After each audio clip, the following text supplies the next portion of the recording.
What is up, VC? It's Aaron. Look what I have here. I have a new toy. It's beautiful. It's a Thorens TD-145 Mark II turntable. Yeah, you know, I've been looking for a new turntable for quite a while now, and I was going to buy the Project Debut Carbon for $400. Actually, I was on my way to buy it, and then I was going up to the needle doctor in St. Louis Park. And then, before I left town here in Albert Lea, I looked at Craigslist and I saw this. It was a brand new posting that same day. And I saw the picture of it and I'm like, oh my god, that's what I want right there, because I've always wanted a Thorens turntable. And I called the guy. He says, yeah, meet me. You know, he had it listed for $275. You know, I don't really know a lot about vintage tables, but I've been doing a lot of research on these Thorens.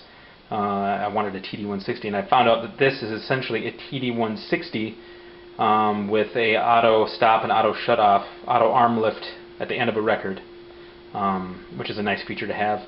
I know some Thorens purists kind of balk at that, I guess, but others, you know, on forums I've been on talking about it, like saying that, you know, it sounds just as good or whatever. Anyway, I don't care. So I get to the guy's house. I drive up to Lakeville. That's where it was, Lakeville, Minnesota. And you know, he shows me in, and I take a look at it, and my heart starts skipping a beat, because look at that plinth. It's brushed aluminum. So beautiful. And then, yeah, I'm like, yeah, can I hear it? Can I test it out? Goes and grabs a record, and before I test it out, he said that there was a Grace cartridge on there, which is not on there right now. As you can see, I still have a Grado on there. I know, a huge step down. But he played a record, and it sounded okay. Nothing out of the ordinary. Then I hear, I'm going to lift the dust cover off here. I just polished it with some of the plastics that Wes recommended. I'm not going to lift off the platter right now, but checked out listened to the motor. It sounded great. I noticed, however, when I was switching speeds, that it wouldn't go up into 45 RPM. I mentioned that to the guy, and I was kind of on the fence at this point, because I didn't know if it could have been a motor issue or just a belt issue. So he reduced the price to $175, and I'm like, okay, I'll take it. Boom, I got it. Gave him the money, and I was gone. Immediately after paying for the turntable, I drove straight to St. Louis Park. I went to the needle doctor anyway, and I brought this table in, and oh my god, there's like 2 or 3 different employees that came around the corner. It was like, wow, look at that Thorens. They came out and looked at it. Apparently, this model with the stainless or brushed aluminum, I think it is, plinth on there, is pretty hard to find, and let alone in working order. Anyway, they checked out the stylus, that it was really clean. They checked out the motor and the belt, started everything up, and they said it's working perfectly. They strobed it. It's still running at speed. Great. So I bought a new belt for it, put it on there, drove it back to Albert Lea. Upon inspecting it when I got home, before I did anything, I didn't want to take a risk, by playing records that could kind of trash if like the arm wasn't aligned right, or the tracking force. I took the platter off, downloaded the service manual, vinyl engine, and yeah, I got some proper oil for it. I oiled the main bearing after cleaning out the reservoir of, there wasn't very much oil in the bearing there, so I just cleaned it out really well with some solvent, and then cleaned that out with some 91% isopropyl alcohol before, and letting it dry before I oiled it. There was a slight noise coming from the motor, just a pin drop, less than a pin drop of oil onto the motor bearing on both sides. I took the bottom out and oiled that side, and completely gone, dead silent. I was listening to John Fahey's America. Where's it at? And this is obviously a reissue with 4 men with beards. And man, in the quiet acoustic passages, I'm telling you, this turntable is quiet. Virtually no background noise. The only noise I heard was just a tick on one of the records. I couldn't believe it. I'm so happy with this turntable. It did have a broken hinge. I was able to find a replacement hinge, just one hinge on eBay, and I paid a whopping $23 for it. You know, parts are hard to find. What do you expect? You know, you're going to pay out the wazoo with replacement parts for these things. This had been well taken care of. Only thing I really did to it, like I said, I oiled the bearings, and I polished up the platter. It had some years of oxidation on there. I used some really fine grade steel wool, and then I rinsed it, cleaned it, and then I polished it up with toothpaste, believe it or not. I still need to find some sort of cleaner, some kind of, I cleaned the plinth, and I noticed there was a lot of like nicotine, like tar, cigarette smoke. So that was kind of unfortunate. But I cleaned it up, it looks pretty good. I still need to find some polish or something, maybe you guys can recommend some. And let's get back to the cartridge here. Yes, I have my trusty Grado on there again. The reason why I took the grace off is because when I got it home, I was balancing everything. I noticed that the cantilever was slightly bent, which is unfortunate because that cartridge, I did play some records with it, some test records and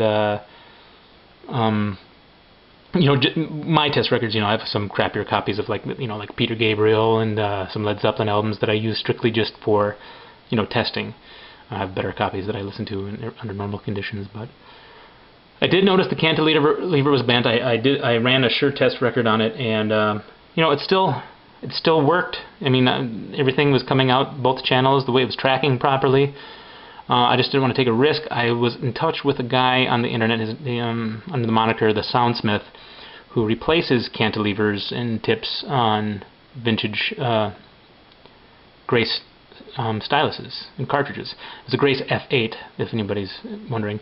So I might consider doing that down the road when I have a little more cash. I don't want to take the risk of ruining records if I'm playing records with a bent cantilever. It's for obvious reasons. So I put this back on because it's the only thing I had. I had to mount the cartridge from the bottom up rather than from the top down because it's part of the mechanism here on the finger lift. You screw the cartridge into the actual finger lift itself, so it comes apart. So that's the only way we can do it. The screws that came with the Grado did not fit into the finger lift. I wasn't going to take the risk of damaging the finger lift because who knows if I'd ever be able to find another one of those as a replacement. So I brought the Grado screws along with the Grace screws down to a place called Fastenal that basically, sell fasteners, and they had to order me the screws that were the length of the girth of the Grace with the length of the Grado screws. So they were in a couple days. I bought 4 of them just in case. They're 50 cents, whopping 50 cents for all 4 of them. And threw this cartridge on, aligned it, set the proper tracking weight, tracking force, anti-skate. But I use my Shure. I have one of those manual Shure tracking force gauges. And man, I'm telling you, this turntable is just amazing. I am so in love with this thing. As long as I keep this maintained, I'll never have to worry about buying another turntable. I'm going to throw a record on. Try to get it on with one hand here. And I'll just start it up really quick. Thing about this one here, there's a stop, 45, and then the 33. You flip it over to the 33, it does nothing. I'm reading on some forums, people are like, oh my god, my turntable's broken. No, you gotta flip it over, and then up once. And then it takes a second for it to get to speed. I was kind of worried about that too, and I hopped on the vinyl engine and talked to the Thorens experts, and they said, that's a huge platter. And yeah, it does take a second. There were some commercial models available apparently that had bigger motors in there that to get them up to speed instantly for radio broadcasts and stuff like that. This is really cool. Just put the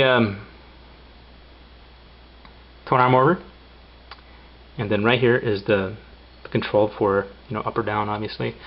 Yeah, so I'm happy as a clam. There it is. It's down. We're listening to Giant Steps by John Coltrane.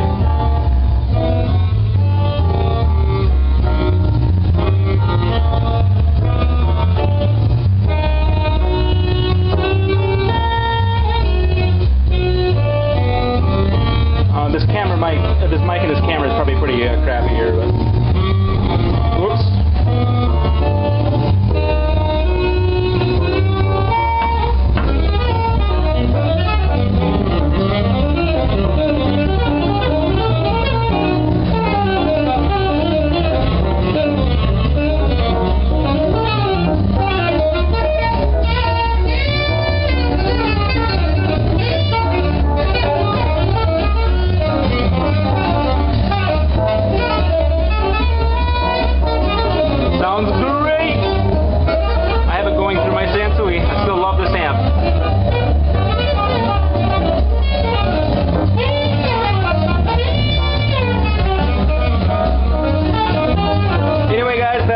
I hope you enjoyed it. I'm going to jam out a little bit to some, let's see here. Little Joe Strummer and the Mescaleros next here. Anyway, everybody have a wonderful day, wonderful evening, wonderful next few weeks. School has started yesterday, so I'm going to be gone for a while.